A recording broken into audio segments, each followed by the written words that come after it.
Descobri que minha esposa tinha outro, mas a minha vingança foi muito mais dolorosa. Eu nunca pensei que minha vida pudesse se transformar em um roteiro de tragédia e vingança, mas foi exatamente isso que aconteceu. Tudo começou no dia em que descobri que minha esposa, a mulher que eu coloquei em um pedestal, tinha outro homem. Não foi só uma traição. Foi uma queda livre, um mergulho de cabeça no abismo da desconfiança, da humilhação e da fúria. A ironia é que eu sempre vivi à sombra de alguém, da minha própria irmã gêmea.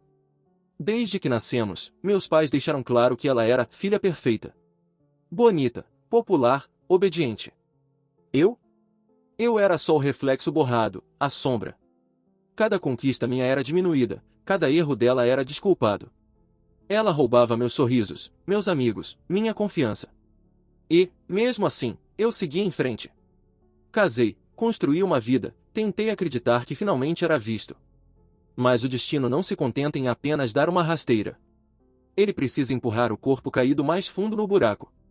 Descobri a traição por acaso. Minha esposa dizia que ia trabalhar até tarde, mas uma notificação no celular dela me denunciou tudo. Uma mensagem curta, mas devastadora: já sinto sua falta, amor. Mal posso esperar para te ver de novo. Meu coração disparou, minhas mãos tremeram, mas não era só a mensagem que me destruía, era o remetente. Era o cunhado. O marido da minha irmã gêmea. De repente, tudo fez sentido. As ausências inexplicáveis, os olhares disfarçados nos almoços de família, os comentários velados. Eles estavam juntos, e eu era o idiota que não via. Quando confrontei minha esposa, ela não chorou, não pediu desculpas, não implorou perdão. Ela riu. Uma risada seca, venenosa, que ainda ecoa na minha cabeça. Disse que eu nunca seria suficiente, que eu sempre seria a segunda opção, que até na traição ela conseguiu alguém de melhor porque, afinal, ele tinha escolhido ela e não a minha irmã. Foi nesse momento que eu percebi que tudo estava conectado, minha família, minha irmã, minha esposa. Era como se o universo inteiro conspirasse para me dizer que eu não tinha valor. Mas ali, no chão da sala, com a alma esmagada, algo dentro de mim quebrou. Ou talvez tenha nascido. Os dias seguintes foram um inferno. Minha família descobriu tudo, mas ao invés de me apoiar, ficaram ao lado da minha irmã. Ela chorou, se fez de vítima, disse que tinha sido enganada pelo próprio marido. E, como sempre, todos acreditaram nela. Eu era o vilão amargo, o rancoroso que não conseguia superar. Minha mãe teve a audácia de dizer: você precisa aprender a perdoar. Não pode viver com esse ódio. Como se eu fosse o culpado, como se eu tivesse destruído tudo. A humilhação não parou aí. Minha irmã tentou se aproximar de mim, como se quisesse consertar nossa relação. Eu sabia que era falso. E foi aí que a sabotagem aconteceu. Numa reunião de família, ela trouxe um prato especialmente preparado para mim. Eu já desconfiava, mas naquele dia eu estava cansado demais para brigar. Provei. Em poucos minutos, meu corpo começou a queimar por dentro. A garganta fechava, os olhos ardiam, eu sentia como se estivesse engasgando com o próprio ar. Foi o pânico estampado nos rostos deles que me confirmou: ela tinha colocado algo na comida. Não foi o suficiente para me matar, mas quase me levou. Passei dias internado, ouvindo sussurros e desculpas esfarrapadas. E, claro, ninguém acreditava quando eu dizia que tinha sido ela. Foi só uma alergia, diziam. Você sempre exagera. Naquele leito de hospital, eu entendi. Se eu continuasse tentando buscar justiça ou compreensão deles, eu iria morrer. Talvez não fisicamente, mas espiritualmente. Então, decidi mudar. Me reconstruí no silêncio. Cortei laços com todos. Saí da cidade, arrumei outro trabalho, outro círculo de pessoas. Treinei meu corpo, fortaleci minha mente. Transformei cada lágrima engolida, cada insulto velado, cada riso de escárnio em combustível. Mas não pense que eu esqueci. Não. Eu estava apenas esperando. Porque vingança não é sobre gritar. É sobre sussurrar no momento certo. É sobre aparecer quando eles acham que você desapareceu. É sobre olhar nos olhos de quem tentou te destruir e fazê-los sentir o mesmo frio na espinha que um dia me consumiu. E agora chegou o momento. O reencontro está marcado. Um evento de família, daqueles que eles adoram fazer para posar de perfeitos. Eu aceitei o convite, pela primeira vez em anos. Eles não fazem ideia de quem eu me tornei. Eles não sabem o que eu carrego dentro de mim. O que eles pensam que será uma noite comum vai ser o início do fim da máscara que sempre usaram. Quando aceitei o convite para o evento de família, ninguém suspeitou de nada. Depois de anos afastado, imaginei que haveria surpresa, talvez algumas lágrimas falsas, mas o que encontrei foi pior: indiferença.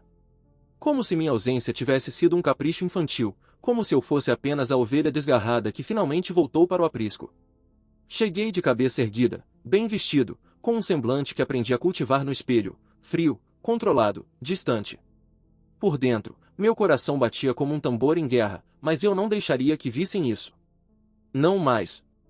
Minha irmã gêmea estava lá, sorridente, rodeada por amigos e parentes. Ela era o centro de tudo, como sempre. Quando me viu, congelou por um instante, mas logo recompôs o rosto com aquela expressão treinada de empatia forçada. A mesma que enganava todos desde criança. Olha só quem resolveu aparecer, disse ela, a voz carregada de falsa doçura. Minha mãe correu para me abraçar, como se não tivesse me condenado anos atrás.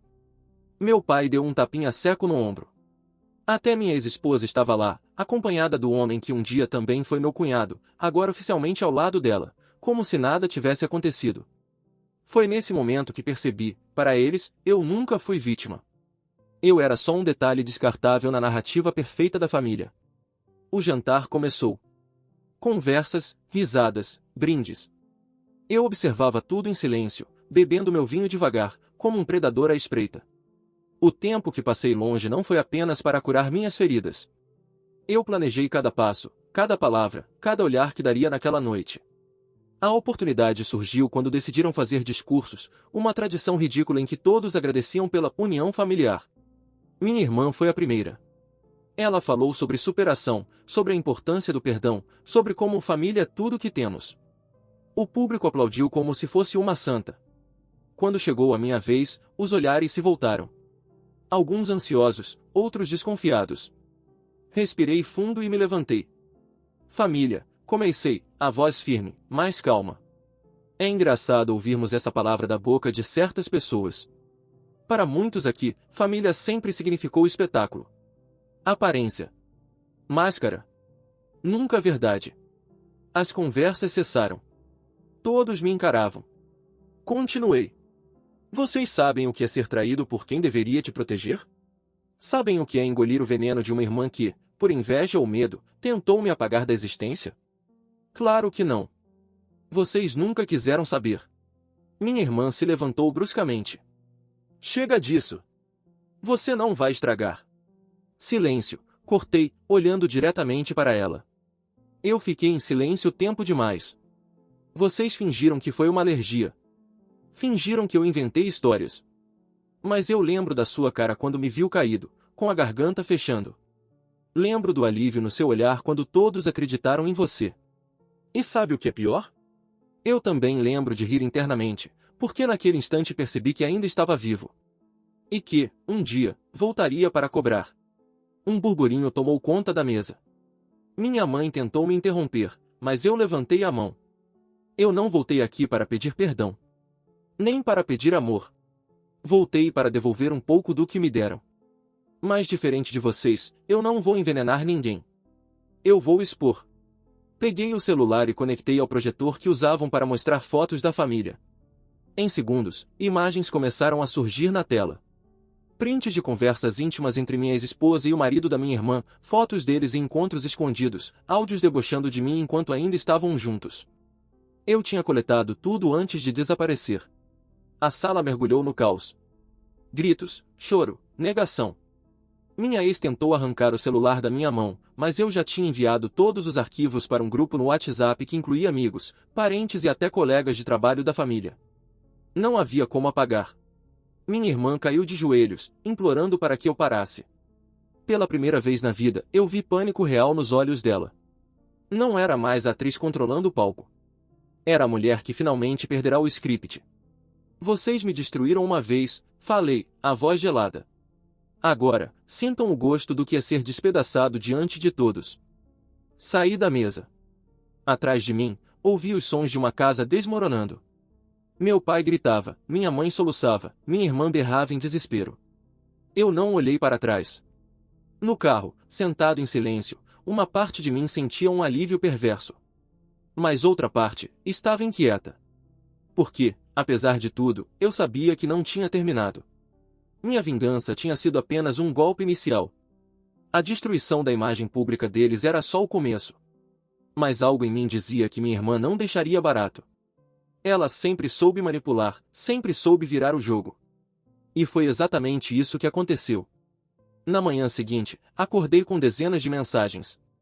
Minha irmã tinha feito uma postagem nas redes sociais, chorando em vídeo, dizendo que eu era um homem perturbado, que precisava de ajuda, que tinha manipulado provas para destruir a própria família.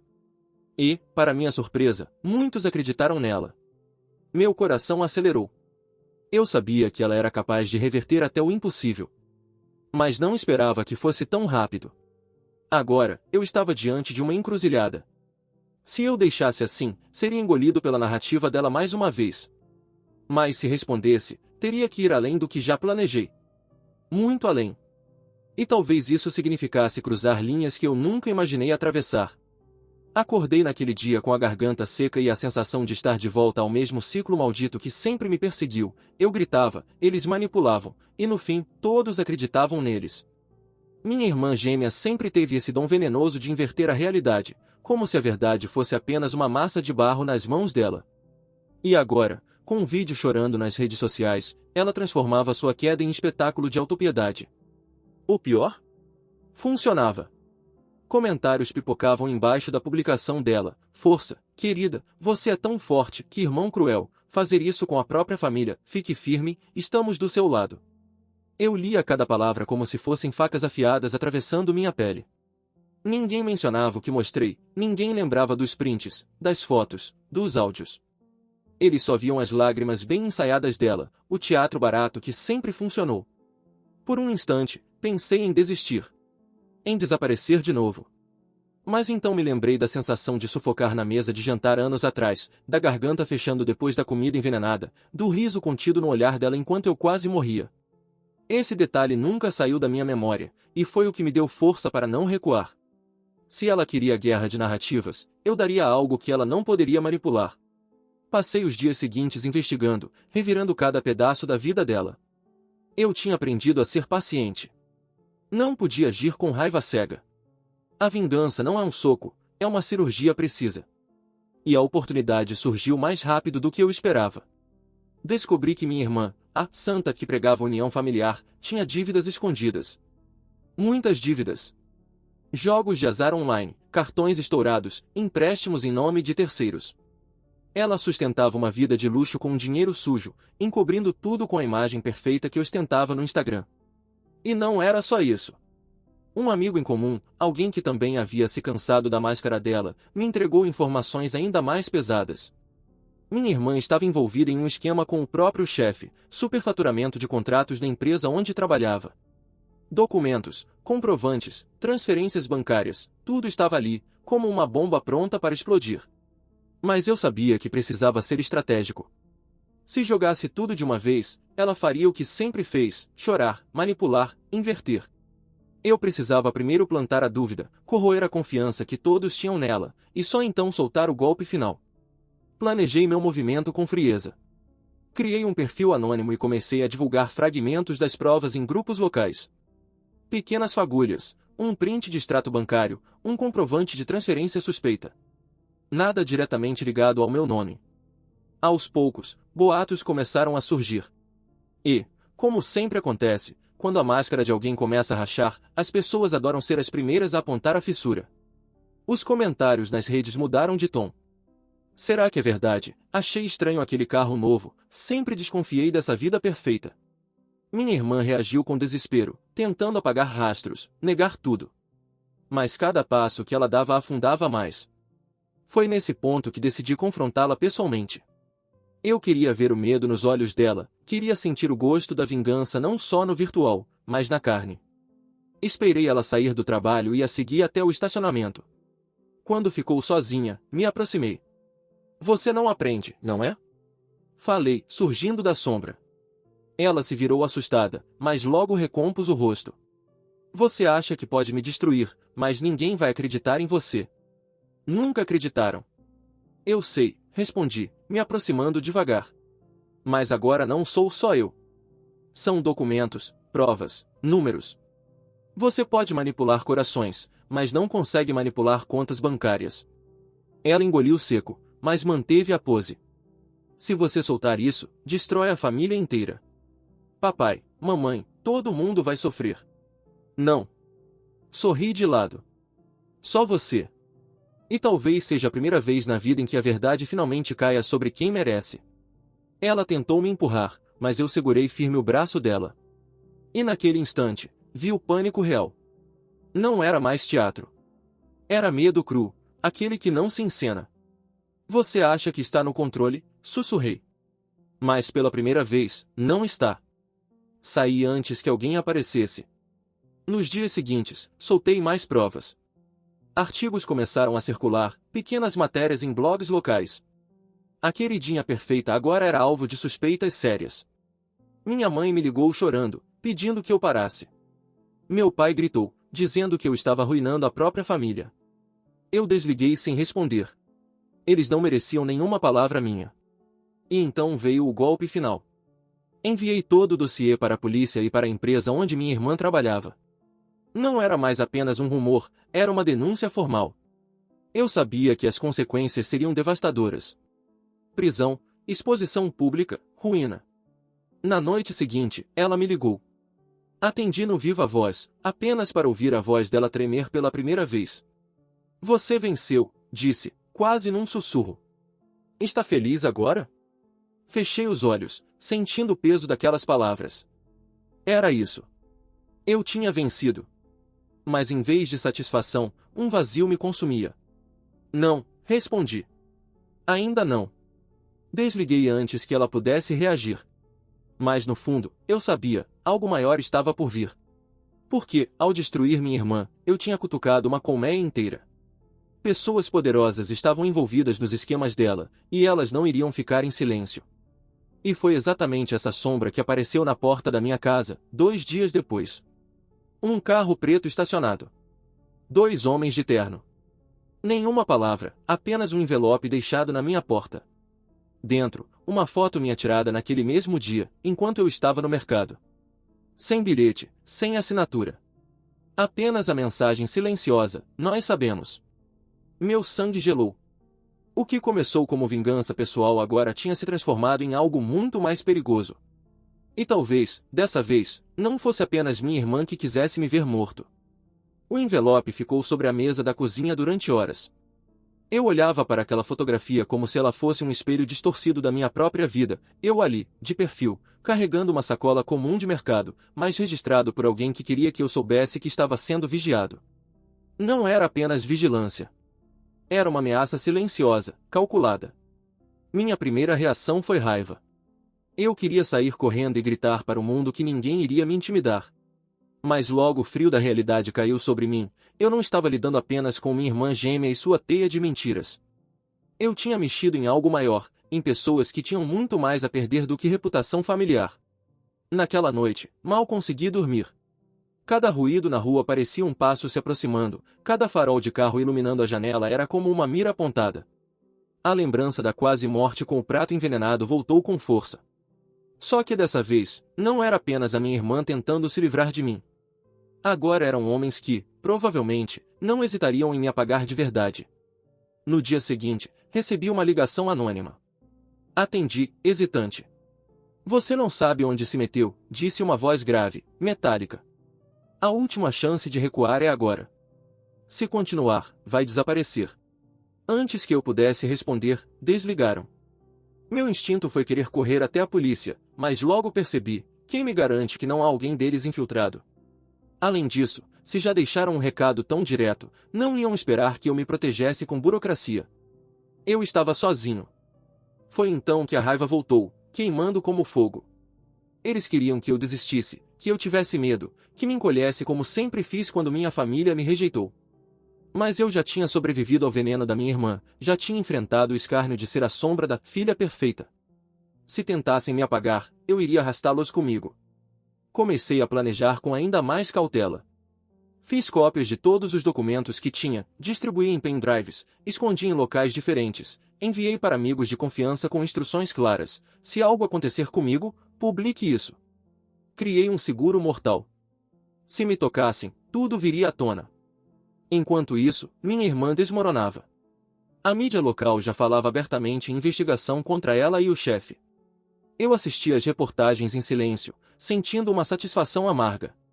Mas também sabia que, acuada, ela podia fazer qualquer coisa. E, de certa forma, eu estava certo.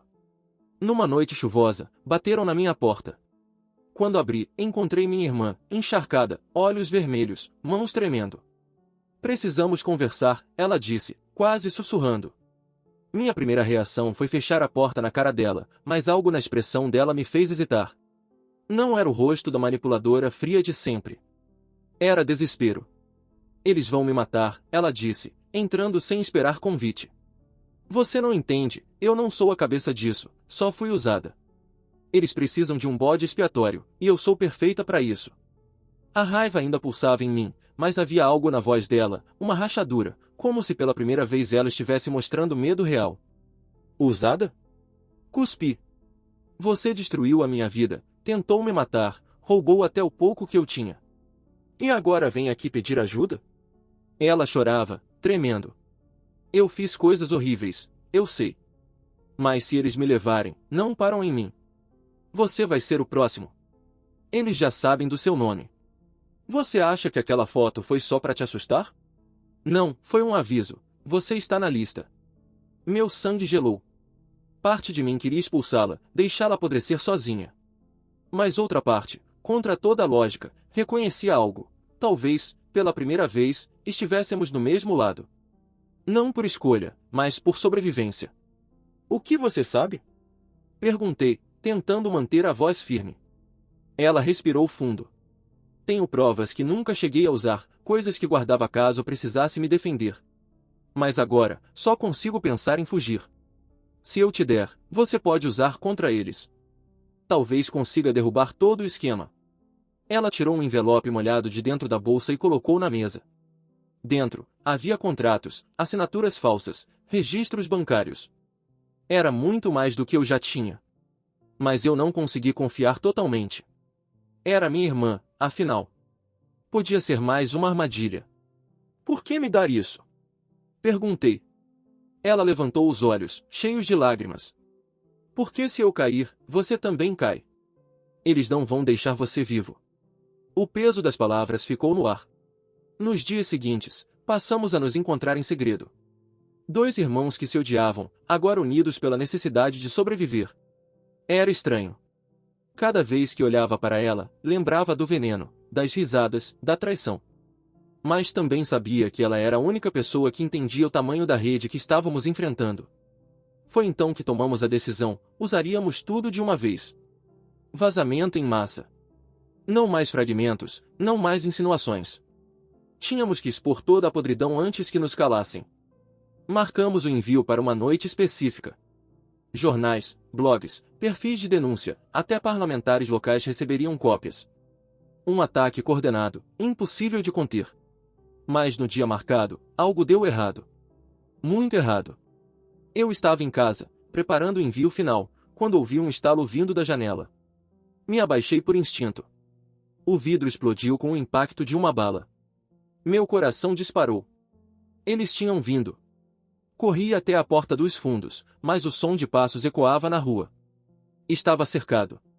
O único pensamento que tive foi simples e selvagem: sobreviver. Peguei o pendrive que guardava no bolso e enfiei dentro da sola do meu tênis. Se me pegassem, talvez não encontrassem ali. Mais tiros, mais vidro estilhaçado. O som seco e assustador da morte rondando cada parede da casa. E então, de repente, silêncio. Um silêncio pesado, sufocante, que só fez meu coração bater mais forte. Eu sabia que não era o fim. Era a pausa antes do ataque real. Foi nesse instante que meu celular vibrou. Uma mensagem desconhecida apareceu na tela. Última chance. Entregue o que tem, ou amanhã não verá o sol. Minha mão tremia. Eles sabiam que eu estava com tudo. Eles sabiam que o tempo tinha acabado. E agora, pela primeira vez, eu me perguntava se a vingança valia realmente o preço que eu estava prestes a pagar. Porque, naquele momento, a linha entre eu e minha irmã se apagava. Nós dois não éramos mais rivais. Éramos alvos. Aquela mensagem foi o ultimato. Eu sabia que se não agisse rápido, a próxima bala não ia errar. O medo apertava minha garganta, mas ao mesmo tempo havia algo dentro de mim que queimava. Eu não tinha chegado até ali para morrer como uma sombra esquecida. Na manhã seguinte, encontrei minha irmã em um ponto afastado da cidade. Ela parecia ainda mais abatida, como se tivesse envelhecido anos em poucos dias. Não havia mais maquiagem ou discursos ensaiados. Apenas medo cru. Eles me deram um prazo também, ela disse, voz trêmula. Querem que eu desapareça. Entendi ali que não era só sobre nós dois. Éramos peças descartáveis num tabuleiro muito maior. Peguei o envelope com todos os documentos que havíamos reunido. Olhei para minha irmã. Pela primeira vez em muito tempo, não vi a inimiga que me humilhou, mas alguém tão encurralado quanto eu. Se vamos cair, que seja levando todos juntos, falei. Ela assentiu, em silêncio. Voltamos ao plano inicial, o vazamento em massa. Só que dessa vez não haveria recuo. Entregamos as provas diretamente a jornalistas nacionais, plataformas independentes e até a políticos de oposição. Em poucas horas, a rede de corrupção estava estampada em manchetes. Contratos fraudulentos, empresas de fachada, nomes poderosos. Tudo exposto. O caos foi imediato. As redes sociais explodiram, a polícia foi obrigada a agir, investigações começaram. Não havia como apagar. Era maior do que qualquer manipulação da minha irmã ou qualquer vídeo choroso. Naquela noite, enquanto o país comentava o escândalo, fiquei trancado em casa, esperando a retaliação. Cada som lá fora parecia um prenúncio de morte. E então o telefone tocou. Atendi, e a voz fria do outro lado disse apenas, você conseguiu o que queria. Mas lembre-se, a vingança não traz paz.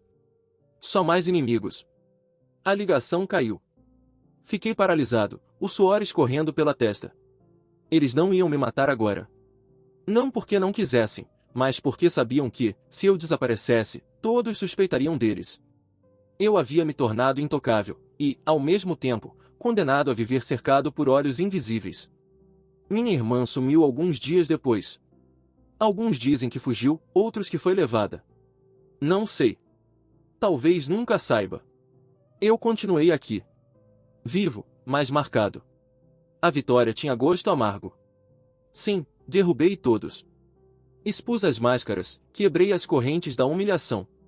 Mas o preço foi alto demais. Não existe redenção quando a alma se alimenta apenas de ódio. Hoje, quando olho no espelho, vejo alguém que venceu, mas não se libertou. Porque a verdade é que minha vingança não terminou com eles. Terminou comigo. E essa é a cicatriz que vou carregar até o fim.